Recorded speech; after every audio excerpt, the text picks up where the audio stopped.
Hello YouTube, this is Blurred Sci-Fi Gamer. Welcome to Blurred Pokemon Plays, an archive of all of my Pokemon ROM hack development. So please sit back, relax, and enjoy. Welcome back. In this video we're taking on Bruno, the Elite Four. This is the rematch battle. The rematches for Bruno and the rest of the Elite Four are available when you have 16 badges. There is no side quests or anything else needed. The rosters will automatically update once you defeat Blue for your 16th badge. Bruno's team will have a full set of 6. It's in the description of this video. Right off the bat, this Ursaring is an addition. This was not in the first battle when you faced him in the Elite Four. Ursaring was chosen as an off-type Pokemon. It just fits Bruno's theme of just physical brawler. Ursaring is packing Scope Lens set. It has Cross Chop. It has Slash. In fact, all of Bruno's Pokemon except for his Steelix are carrying Cross Chop and have a Scope Lens. Bruno wants to just smash you up. That's the philosophy here. That's his strategy. That's his new identity. Bruno has gotten the most overhaul of all of the boss fights compared to Vanilla. If you remember in Vanilla, Bruno was just packing the 3 Hitmons with very poor movesets. I believe his Hitmonchan had the elemental punches, which is nothing coming off of its 35 base special attack. And then it had Onyx. His ace was still Machamp. I've obviously kept that, optimized the sets. I've given Bruno an entirely different roster. Poliwrath, though, is Chuck's signature Pokemon. Poliwrath is a fighting type Pokemon that is very highly represented in Gen 2 in Chuck's gym. It's the only other fighting type evolution line is Poliwrath, so it just makes sense. Poliwrath also has that muscular physical presence as a sprite. I've added Nidoking. Nidoking is an off-type Pokemon, but same thing. It gives off that burly, muscular, physical attacking presence. Nidoking can learn Cross Chop in this ROM hack via Move Tutor. That's another reason why it's on the roster and why it's going to use Cross Chop. It has Cross Chop. The difference with Nidoking here, Nidoking has also received a stat buff. Its attack is now base 102. This is not an arbitrary stat buff in the ROM hack. Nidoking's attack was buffed to 102 in later gens, meaning Generation 6+. Makes Nidoking a much more formidable threat. Unlike the rest of the Nidos that you see in boss fights, Bruno's Nidoking is not going to bother with Lovely Kiss. It's just an all-out attacker. Ice Beam, Thunderbolt, Earthquake, and Cross Chop. Heracross was also in the first one. The first battle versus Bruno. It's back. Heracross just makes sense. It's a fighting type Pokemon, even though it's a giant beetle. It's going to use Megahorn and Cross Chop. It's really going to do a lot of damage.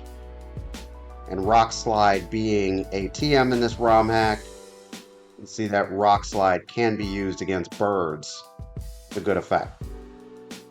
Now in the battle in the background, I got very unlucky. My Fly missed twice against Heracross. Make that make sense. But it just goes to show you, the ROM hack, the boss fights, they are trying to defeat you. They have a lot of coverage moves. They have high base power moves. None of these battles are going to be pushovers, especially now that they're at level 70. As for the levels, when compared with the first battle, all of Bruno's Pokemon are 20 levels higher. That's consistent throughout the entire Elite Four.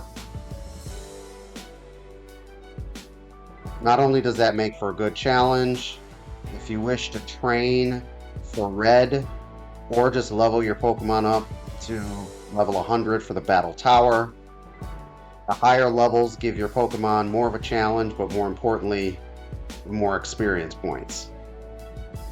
The Elite Four is no longer like in Vanilla, where you're trying to level up your Pokemon off of level 40 Elite Four. Not here.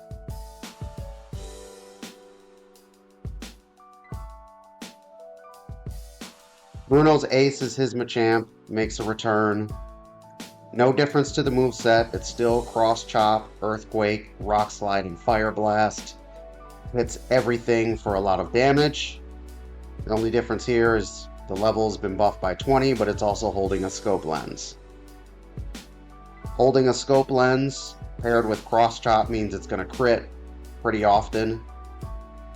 And it's also going to favor clicking Cross Chop as opposed to Fire Blast against my Steelix. Which is interesting because Fire Blast just seems like it would do more damage. Cross Chop, he's really banking on that critical hit. Either way, the thing to note with Bruno's Machamp is that it's very difficult to KO in one hit. Machamp is just a very strong Pokemon, good bulk on both sides of the spectrum, and a lot of raw power. But it is slow. Therefore, the best way to take on Machamp is to give some chip damage. Chip means try to get off a neutral hit to lower the thresholds you need to KO it. I got lucky here and got 2 Earthquakes off. That means Starmie can easily pick it off. It's just going to be very difficult to one-hit KO Machamp. A good move you can pick up for your Flying-type Pokemon to have a better chance of one-hit KOing Machamp is the Sky Attack TM. That can be purchased at Indigo Plateau Mart. Sky Attack in this ROM hack is equivalent to Brave Bird. It is 120 base power with recoil, 100% accuracy. That's your best bet for Machamp.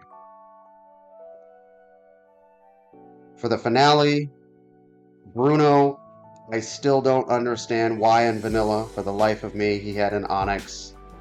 Onix is just not a serious Pokemon.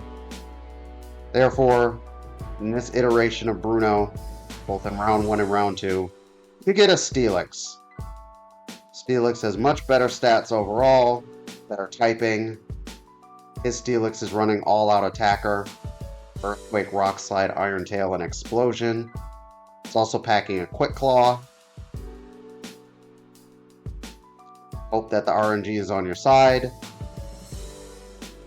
Overall though, Steelix's attack is, while it's much better than Onix's and it's competent, Steelix is not an overwhelming physical attacker. As long as you hit it with strong water or fire attacks, watch out for its Earthquake, you should have no trouble dealing with Steelix.